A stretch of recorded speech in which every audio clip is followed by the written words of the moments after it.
кыргызстанцы. Несмотря на поздний час, вот мы, мигранты в Москве, собрались, потому что большая трагедия произошла в Киргизии. Это каждая боль, каждый дом заглянула.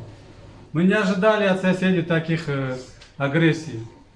И самое страшное произошло то, что у нас на площади часто происходят митинги. Митинги каких-то непонятных людей.